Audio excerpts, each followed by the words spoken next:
સાબરકાંઠાના દેરોલ ગામમાં રેસ્ક્યુ કામગીરી। ખેડબ્રહ્માની હરણાવ નદીમાં ઘોડાપૂર આવ્યું। નદીના પાણી દેરોલ ગામમાં ફરી વળ્યા। પાણી ગામડામાં ફરી વળતા લોકોને હાલાકી। 3 જેટલા પરિવારના 15 લોકો ફસાયાની માહિતી। ખેડબ્રહ્મા ઈડરની ફાયર ટીમ બચાવમાં લાગી। હિંમતનગરથી બચાવ કામગીરી માટે સ્પેશિયલ બોટ મંગાવાઈ। લોકોની શોધખોળ કરવા માટે ડ્રોનનો ઉપયોગ કરાયો અને લોકોને ડ્રોન સર્વેલન્સથી શોધવામાં આવી રહ્યા છે।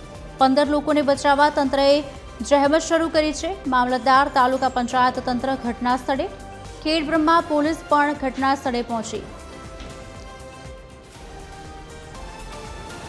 આજ અંગે વિગત આપશે સંવાદદાતા નીતિન પટેલ અમારી સાથે લાઈવ જોડાઈ ચૂક્યા છે। નીતિન, શું વિગતો પ્રાપ્ત થઈ રહી છે? અત્યારે હાલ શું સ્થિતિ?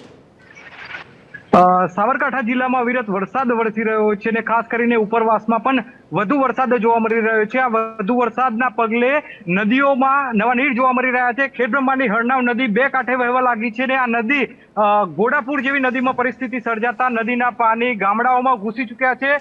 આપણે અહીંયા દેરોલ ગામ પાસે છીએ અને દેરોલ ગામના આ નદીના પાણી દેરોલ ગામમાં ઘૂસી ગયા છે। જે 15 જેટલા લોકો પણ અહીંયા આ ગામમાં ફસાયા છે। ત્યારે બાજુ પાણી ફરી વળતા આ લોકો ફસાયા છે। ખાસ કરીને તેમના માટે રેસ્ક્યુ હાથ ધરવામાં આવી રહ્યું છે। હિંમતનગરથી રેસ્ક્યુની ટીમ બોલાવવામાં આવી છે। સ્પેશિયલ બોટ સાથે રેસ્ક્યુ કરવાના પ્રયત્નો હાથ ધરવામાં આવી રહ્યા છે। આ ઉપરાંત ખાસ કરીને વાત કરવામાં આવે તો ઈડર અને ખેડબ્રહ્માની ટીમ અત્યારે હાલ એ પરિવારોને બચાવવાની કામગીરી હાથ ધરવામાં આવી રહી છે। પરિવારો ફસાયા છે। સવારના પાણીના પ્રવાહમાં પરિવારો ફસાયા છે અને તંત્ર દ્વારા કામગીરી કરવામાં આવી રહી છે। મામલતદાર, તાલુકા પંચાયતના અધિકારીઓ પણ ઘટના સ્થળે પહોંચી ચૂક્યા છે અને તેમને બચાવવાના કામગીરી હાથ ધરવામાં આવી રહી છે। તેમને શોધવા માટે ખાસ ડ્રોનની મદદ લેવામાં આવી રહી છે અને ડ્રોન દ્વારા સર્વેલન્સ કરવામાં આવી રહ્યું છે અને તે પરિવારો કઈ જગ્યાએ છે, કેવી પરિસ્થિતિમાં છે તેનો તાર મેળવવામાં આવી રહ્યો છે। ખાસ કરીને આ જે નદીના પાણી છે તે ગામડામાં ફરી વળતા ખેતીને પણ વ્યાપક નુકસાન પહોંચ્યું છે।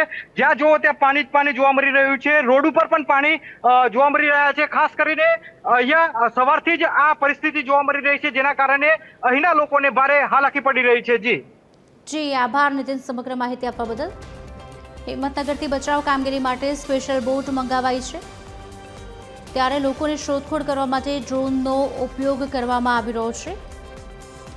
લોકોને ડ્રોન સર્વેલન્સથી શોધવામાં આવી રહ્યા છે। આપને જણાવી દઈએ, દેરોલ ગામમાં રેસ્ક્યુ કામગીરી હાથ ધરવામાં આવી છે।